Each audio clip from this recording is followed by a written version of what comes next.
Hi, my name is Alex, and today I'll be talking about how do I achieve financial success with very little money and material objects to help me move up.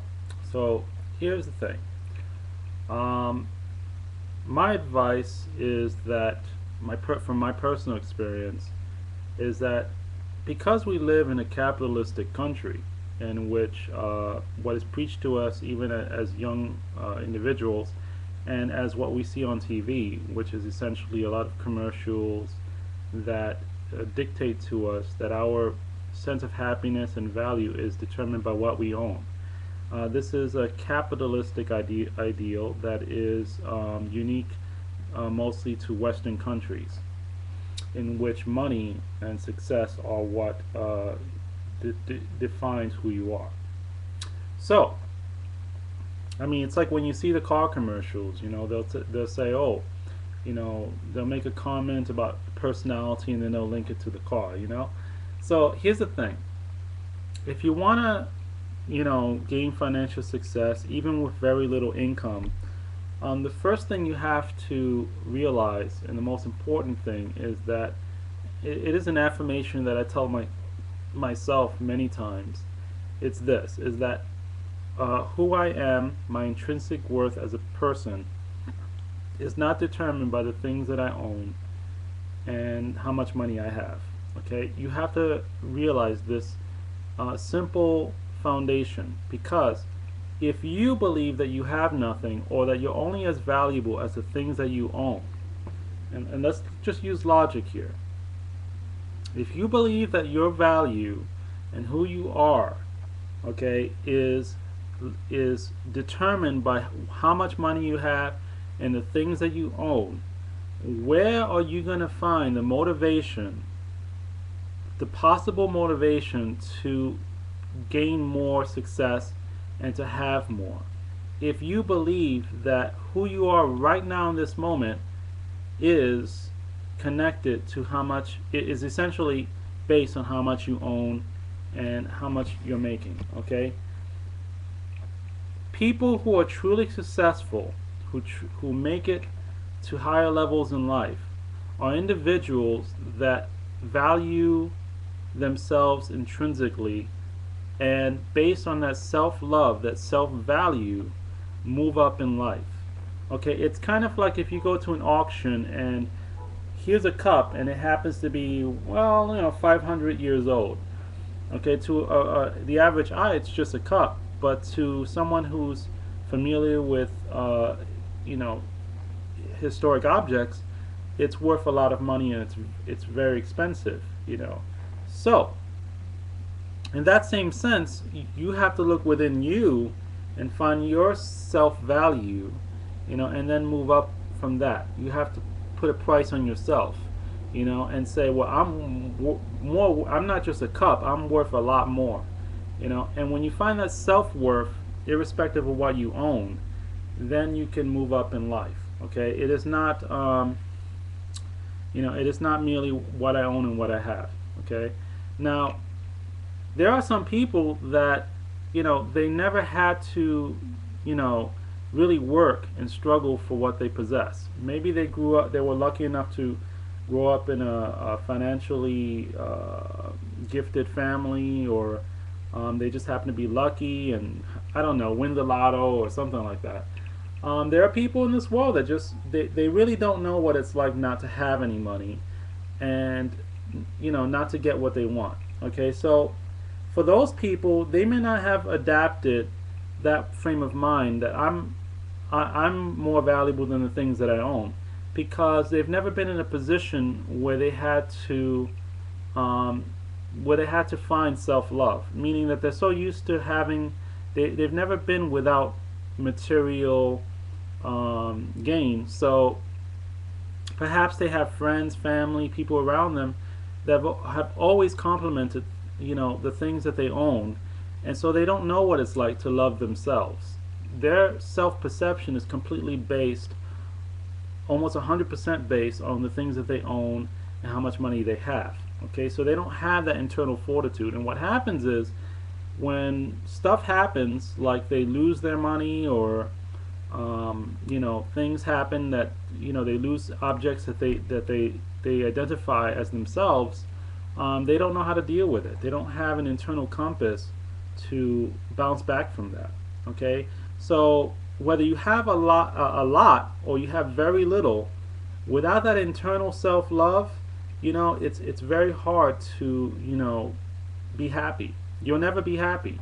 You know, you will always feel internally that you're nothing. You know, and that lack of happiness, you know, is far worse than having nothing at all. You know, that is the essential thing. So let's say you're a billionaire, but you lose a couple of million. You know, to someone that has self fortitude, you know, they can bounce back from that. And you know, I'm not saying you're happy about it, but just that, you know, you don't connect your self worth to that money. Okay, and likewise, you know, someone that loses their house or their car or their job, you know, their self-worth is not connected to those things. You know, I'm not saying that you should be happy or swallow your pride and accept, you know, if somebody, you know, gives you less than what you want. I'm saying that your self-esteem, who you are inside, should not be based on those things. Your self-value shouldn't be based on that.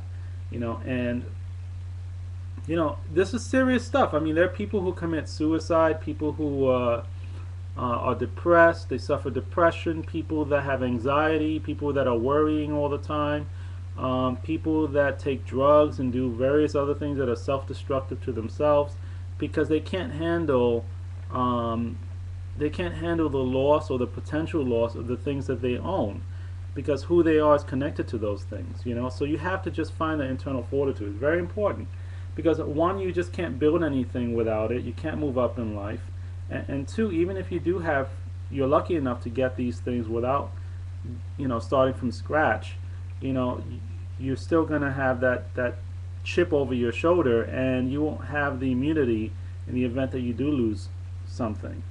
You know, and so that is my, you know, advice. Now let me say, I have a friend of mine whose father came into this country from China with only $40. From $40, he managed to eventually graduate school, and he had owned 2 houses. So he went from having literally nothing to having a whole lot. And I'm not at all saying that anyone can do that, because in this capitalistic society, it's not in every one thing. It's not socialism where everybody gets the same amount of money.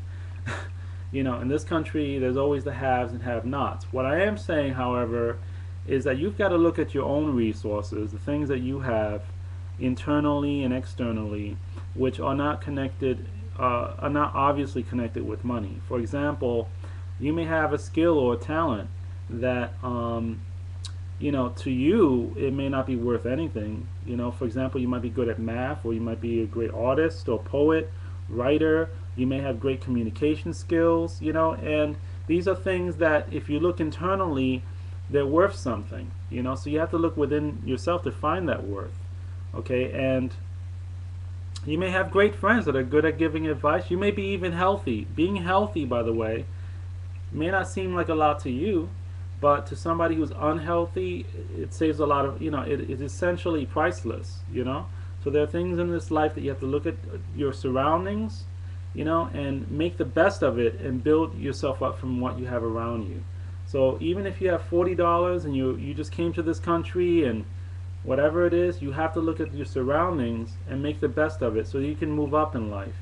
You know, that again, that requires a lot of self-love, visions, goals, you know, and determination to move up. Because just as somebody can lack determination and ambition, and they have a ton of money and then they crash eventually, there are people who have no money but they have the ambition and determination and they move up, you know. And that requires focus. It requires value system to value the things around you appropriately and put the appropriate value to your skills and your surroundings.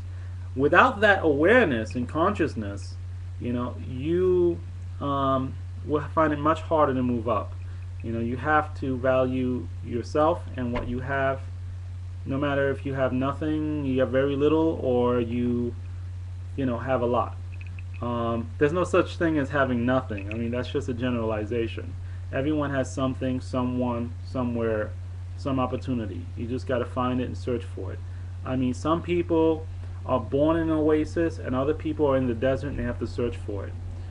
Some people, have a silver spoon in their mouth and they have the gold right there, and other people, they have to dig for that gold.